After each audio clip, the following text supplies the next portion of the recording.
में हमने 4 इनकोटर्म्स के बारे में सीखा। आज मैं थोड़ा उनको समराइज़ करा देता हूँ।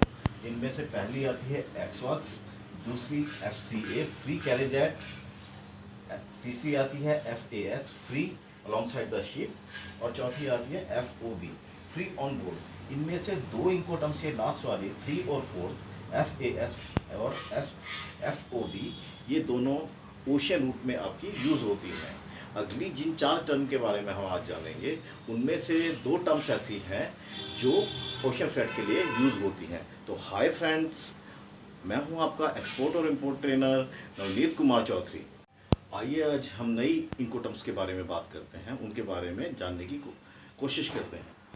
तो फ्रेंड्स, आज के जो 4 इनकोटर्म्स हैं उसमें सब जो पहली आ जाती है वो आती है CFR carriage and freight, CIF carriage insurance and freight, CPT carriage paid to, और CIP carriage insurance paid to.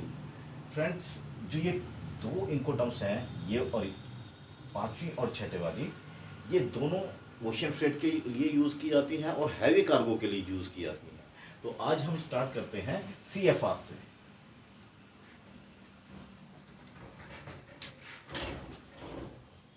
CFR इनकोटर्म में क्या होता है, जो सेलर होता है वो रिस्पॉन्सिबल होता है सारी रिस्पॉन्सिबिलिटी के लिए अपने वेयर हाउस से लेकर बायर के डिलीवरी पोर्ट तक। सेलर अपने वेयर हाउस से कार्गो को लोड करेगा, ट्रक में, रेल में, या जिस भी चीज़ के द्वारा वो उसको ट्रांसपोर्ट करना चाहता है अपने एक्सपोर्टिंग पोर्ट तक। उसके चार्जेस, आगे फ्रेट फॉरवर्डर के चार्जेस, और आगे कस्टम क्लियरेंस के चार्जेस, ये सारे के सारे सेलर बियर करेगा। उसके बाद जो सी रूट आ जाएगा, यानी कि समुद्र के द्वारा जब उसको ट्रांसपोर्ट करके लेकर जाया जाएगा, तो जो बायर का डिलीवरी पॉइंट है, डिलीवरी पोर्ट है, यहाँ तक जितनी भी चार्जेस हैं, जितनी भी रिस्पॉन्सिबिलिटीज़ हैं, वो सारी की सारी सेलर को ही पे करनी होंगी, सेलर को ही बियर करनी होगी। पर यहाँ पर एक चीज़ महत्वपूर्ण है जो देखने को है, सेलर यहाँ पर ओशियन इंश्योरेंस के लिए रिस्पॉन्सिबल नहीं होगा। इंश्योरेंस वो पे नहीं करेगा, वो बायर को ही पे करनी होगी। सेलर क्या करेगा, यहाँ से कार्गो को उठाएगा और बायर के पोर्ट तक उसको छोड़ देगा। उसके बाद की जितनी भी फॉर्मेलिटीज़ आ जाती हैं, रिस्पॉन्सिबिलिटी आ जाती हैं, जो कि बायर को ही पूरी करनी होगी। CIF में क्या होगा, इस केस में भी सेम फॉर्मेलिटीज़ आ जाएंगी, लेकिन इसमें ओशन इंश्योरेंस है वो भी सेलर को ही पे करना होगा। यहाँ से सेलर अपने कार्गो को लोड करेगा, लोड करने के बाद इनलैंड ट्रांसपोर्ट के द्वारा उसको आगे लेकर जाएगा, फ्रेट फॉरवर्डर की फीस वो पे करेगा, कस्टम क्लियरेंस की सारी रिस्पॉन्सिबिलिटी वो पे करेगा, और ओशन फ्रेट वो पे करेगा, ओशन इंटरेस्ट भी वो पे करेगा up to the buyer delivery port. लेकिन यहाँ पर पहुँचने माल को, कार्गो को पहुँचाने के बाद अनलोडिंग की जो रिस्पॉन्सिबिलिटी है वो सेलर की नहीं होगी। इस पॉइंट के बाद, बायर के पॉइंट के बाद, जो भी सारी की सारी रिस्पॉन्सिबिलिटी है वो बायर को ही पे करनी होगी, जैसे custom clearance, import duty etcetera, अपने वेयर हाउस तक। तो CIF में क्या होता है कि CFR की सारी रिस्पॉन्सिबिलिटीज प्लस इंश्योरेंस ओशन का, ये इसमें ऐड हो जाता है। जैसा कि नाम से यहाँ क्लियर हो जाता है कि CIF carriage insurance and freight.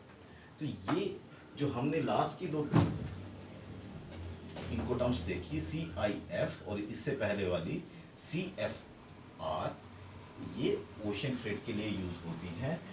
तो यहाँ तक हमारी ओशन रूट के लिए, ओशन फ्रेट के लिए जितनी भी इनकोटर्म्स थी, जो 4 मैंने आपको बताई, वो सारी की सारी हमारी पूरी हो जाती है। अब नेक्स्ट जो हमारी इनकोटर्म आती है वो है CPT, यानी कैरेज पेड टू।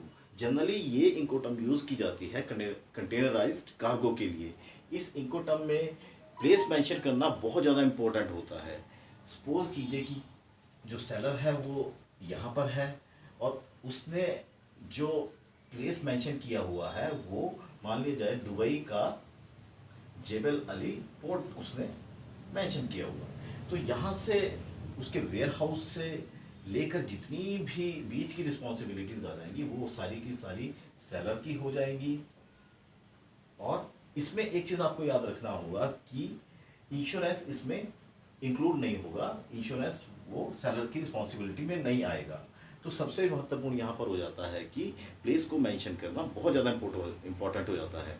सपोज कीजिए ये यहाँ पर नहीं है डिलीवरी पॉइंट, प्लेस मेंशन किया हुआ है मुंबई पोर्ट, तो जो भी रिस्पॉन्सिबिलिटी है वो सेलर की उसके वेयर हाउस से लेकर यहाँ तक हो जाएंगी। उसमें आपका चाहे इंलैंड ट्रांसपोर्टेशन आ जाएगा, फ्रेट फॉरवर्डर फीस आ जाएगी, आगे कस्टम क्लियरेंस आ जाएगी, टर्मिनल पोर्ट चार्जेस आ जाएंगे, वो सारी की सारी रिस्पॉन्सिबिलिटी वो सेलर की हो जाएगी। अगर यही प्लेस हमारा जेबल अली दुबई में इसको मेंशन कर दिया जाता है तो सारी के सारी बीच का ओशन फ्रेट भी बाहर का हो जाएगा, लेकिन यहाँ पर ओशन इंश्योरेंस नहीं आएगा।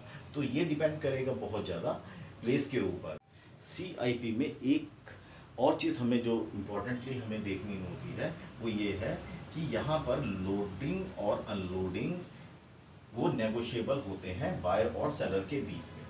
ये सेलर भी पे कर सकता है, ये बायर भी पे कर सकता है, ये दोनों में से कोई भी पे कर सकता है। ये एक नेगोशिएबल इंस्ट्रूमेंट यहाँ पर हमारा आ जाता है। जो नेक्स्ट इनकम टर्म आती है इसके बाद वो आती है CIP, cost insurance paid to. ये नाम से क्लियर हो जाता है, सेम यहाँ पर CPT की तरह ही होती है ये वाली इनको टर्म भी, प्लस इसमें ओशियन इंश्योरेंस भी ऐड हो जाता है। तो यहाँ पर इसमें कुछ भी अलग से नहीं है, इसमें भी सारी की सारी फॉर्मेलिटीज सेम है, सारी रिस्पॉन्सिबिलिटी सेम है। इसमें भी लोडिंग अनलोडिंग जो होगा पोर्ट में पहुँचने के बाद, उसके डिलीवरी पॉइंट के बाद पहुँचने के बाद, वो एक नेगोशिएबल इंस्ट्रूमेंट रहेगा।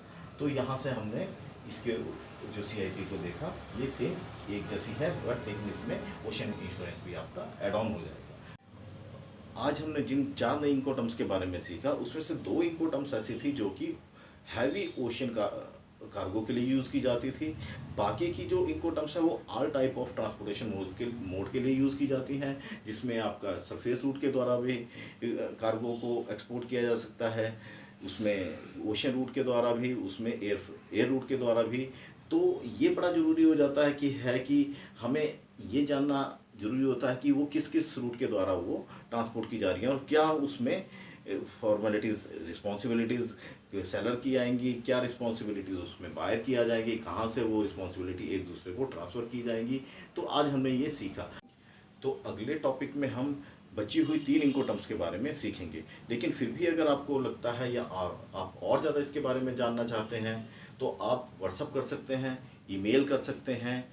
और लेकिन एक बात आप ध्यान रखिए कि हर एक इनको टर्म्स के बारे में आप डीपली स्टडी करिए, रिसर्च करिए और उसके बारे में सीखिए। तो फ्रेंड्स, तब तक के लिए till two very all the best, be happy, be safe, thank you.